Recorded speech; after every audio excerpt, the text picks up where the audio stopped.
Hey guys, today we're going to try to identify for you guys at home whether you're losing water or whether maybe you just have an evaporation issue at home. Before we get started, I'm going to go ahead and do a little screenshot here because we're not going to talk too much about evaporation, but I want you to have basically a little screenshot on how to calculate evaporation to compare whether you're actually losing water in your pond.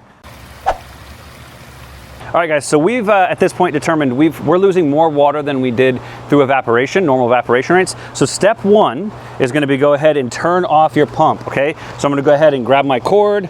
I'm going to physically unplug the pump. So that way the waterfall goes ahead and shuts down, okay? Then after that, I've got to wait until that waterfall shuts all the way down. Then I'm going to go ahead and go into my skimmer, okay?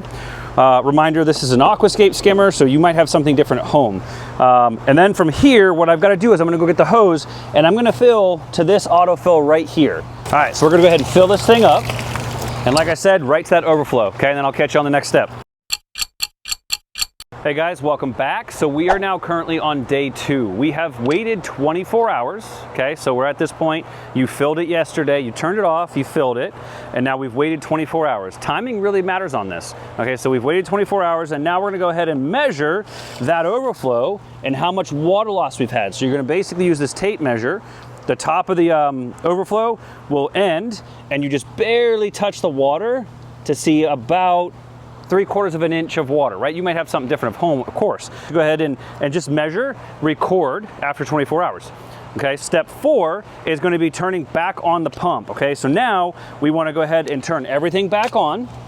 Okay, so we're going to get the waterfall going.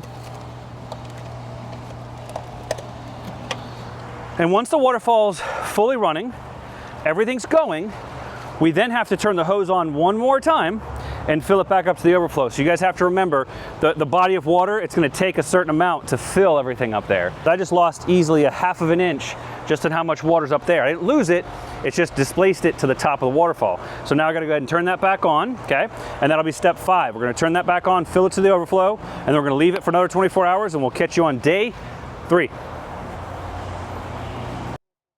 All right guys, day 3, we're here. We've done steps 1 through 5, now we're on step 6. Step 6 is the same thing as yesterday. We're gonna record our data. So we wanna go back to that overflow, record that distance it's come down, okay? So now we've had it running. So now you've got these scenarios. You've got all the data points that we as Earthworks, if you're working with us, that's the data points we need to know, okay? So we need all those measurements, we gotta get them turned in, and then we can handle things from there.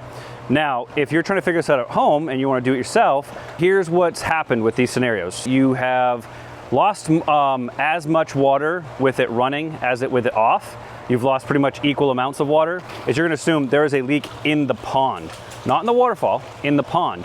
So now what you need to do for us, for the last data point, there's like a secret step 7, is you gotta let this thing stay off and ideally have an aerator for your fish. Keep it off and let it stay off until it stops dropping. Okay, so that's showing you if it leaked the same amount with it off and on, that it's in the pond and it has nothing to do with the plumbing and so on and so forth. Now reverse, if it leaked more with it running than it did off, which is almost always the case, that means you have water loss somewhere in your waterfall or your plumbing. Okay, so that identifies a lot of that, and that's 90% of the problems we run into at Earthworks is there's a low edge somewhere. Okay, so that's basically the run through on your water loss video, so you can tell the difference on evaporation, whether you actually do have loss of water.